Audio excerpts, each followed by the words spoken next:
You're listening to the Social Media Balance Podcast with David Reese. Could you imagine a world without social media? Today, David talks to Sebastian Much about growing up without a cell phone and how social media has changed marketing. Hello, David Reese. Well, hello, How's it Sebastian going? Much. Yeah, it's going really well. Nice to see you.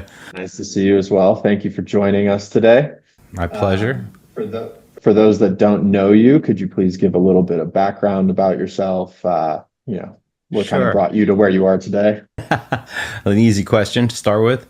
Sure. My name is David Reese. I grew up in New York City, but I've been in LA since high school. And I was very involved in the inception of social media, sort of from the very beginning minutes. Before it was even called social media, it was called word of mouth marketing when it started. And eventually evolved into social media, starting with the first social media platform I really remember getting attention as a social media platform was MySpace. Remember MySpace? It's a long time ago. And then following MySpace, we had all the other ones that came in, Facebook, et cetera, et cetera. And I founded an agency in 2000 called Guerrilla PR. And we were a non-traditional media agency. We did, street teams, stenciling, graffiti art advertising, crowdsourcing, what do you call it? I forget the name, but whatever we could do to get the word out. And I very quickly realized that the internet was relatively new then in 2000, and I very quickly realized that the internet was the future, and particularly in word of mouth marketing, because I think anybody recognizes that recommendations from friends, from peers, having it in your peer group to like something is going to carry a lot more weight than some advertiser showing you a commercial on TV. So what happened was this word of mouth marketing sort of found its way online, and I founded a new agency called DEI Worldwide, and we then went on to become the agency of record in social media. And this was kind of a big deal because in 2000, 2001, 2, 3, when all of this was happening, there was no such thing as a social media agency of record. And I don't know if you know exactly what an agency of record is, but in the big corporations, they have certain agencies that they say, this is our official agency. And even though they do use other agencies within the company, they are the official agency for social media. And we were the first ever official social media agency of record for Kraft, for Sony, for Nestle, for Motorola, for Smirnoff Vodka and Diageo. So we were really, really very early on in sort of the evolution of social media. And for me, the exciting thing about social media back in those days was the potential it had. Not just the potential to connect people, but the potential of the internet overall. The internet having the opportunity to provide education and resources and education to people, because in the world, one of the biggest barriers to success and an affluent lifestyle is a lack of education or a lack of information. So I was really, really into the whole thing about the internet and about the ability to share this type of information with everybody. And then after about 20 years of running that agency almost, social media in that period really changed, and it's never really fully became this socially connected, wonderful world that I had seen. And instead, it became just another platform for advertisers to make money and start these, massive, massive social media marketing things. And we know the good and the bad.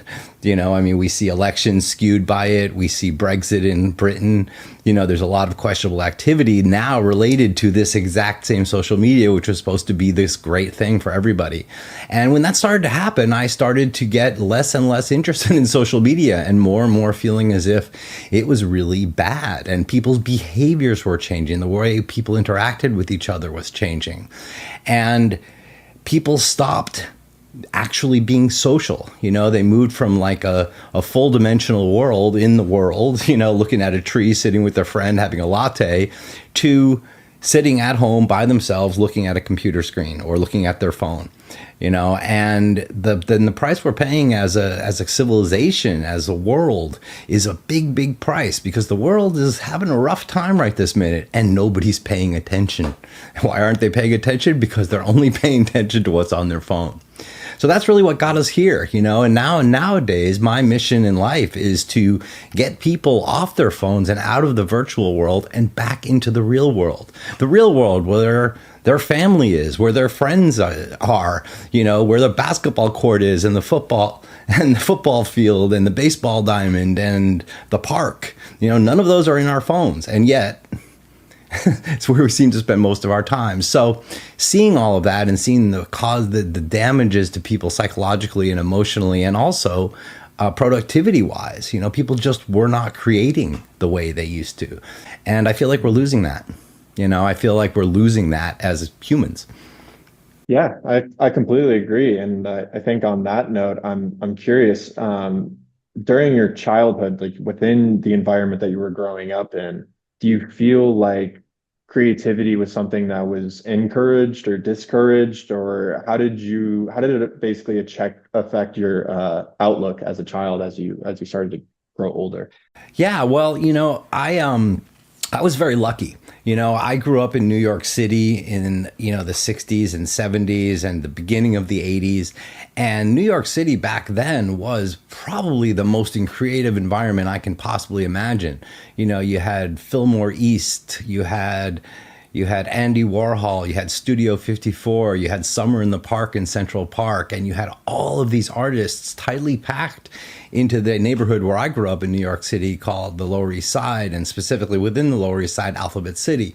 And it's funny because Alphabet City was a horrible neighborhood. It was all trashed, burned out buildings and piles of rubble and, bums standing around a trash can with fires lit. However, because of that, it was an artist magnet. If you're an artist, you're poor. If you're poor, you can afford to live on the Lower East Side in Alphabet City. So you had this very interesting mix, right, of this kind of crazy lawlessness and at the same time more creativity than I've experienced since.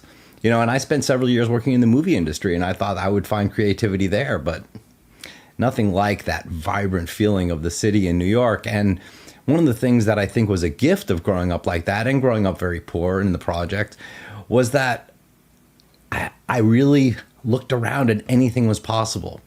People's success at that moment wasn't really measured by how much money they were making. There was something about the impact on the world. There was something about moving civilization and culture forward. So to me, a lot of people look back at my background and they think, oh my God, you grew up there and how horrible that is. But in fact, if I were to choose again right now, I would absolutely choose what I grew up with, because it did give me the idea of creativity, the idea that art and creativity and doing something different the way other people did it and following your dream and following your passion was something worth doing. Do you feel like that area that you grew up in and the creativity within that space, do you think that that's something that made you believe in yourself, or was there a particular person in your life that made you feel seen, or made you believe in yourself, or maybe believed in you to the degree where you said, you know what, let's go out and take the leap and let's do it? Right. Well, yeah, I mean, it's a good question, Sebastian. And there were a lot of, luckily I was lucky. I did find positive role models amidst the craziness that existed there. I actually moved out of New York City right before high school and moved out to California. So when I came to California, it was really a culture shock. I mean, I went from the projects at the Lower East Side at Alphabet City to literally Beverly Hills High School. My mom got us an apartment on Rexford Drive, south of Olympic. I could see the "You are now leaving Beverly Hills" sign from our front door, but it got me into Beverly Hills High School. And, and I was able to have a very, very good education. And went on from there. I went on to SMC and then UCLA. And throughout all of it, I always, I don't know, I believed that anything was possible. I believed that, with hard work and with a commitment, that really anything that I wanted to do was possible. I think I had more trouble figuring out what it is that I wanted to do. And that's why social media appealed to me. I mean, it really did, a word of mouth, because of the connection, because of helping people in a general way. And it wasn't until years later and realizing that social media had been completely co-opted by people wanting to make money, and it had lost that thing. So I'm sorry, I don't know if I exactly answered your question, Sebastian. Okay. No, that's great though. I'm curious. Obviously, as an entrepreneur that starts their own businesses, especially some that thrive in terms of attention and marketing and advertising, social media, all that kind of stuff. At what Right. point, because you just mentioned that it's taken a turn, at what point did you realize that attention was becoming a problem as opposed to a currency or something that is beneficial towards the community? Hit the subscribe button to tune in to next week's episode. You're listening to the Social Media Balance Podcast with David Reese.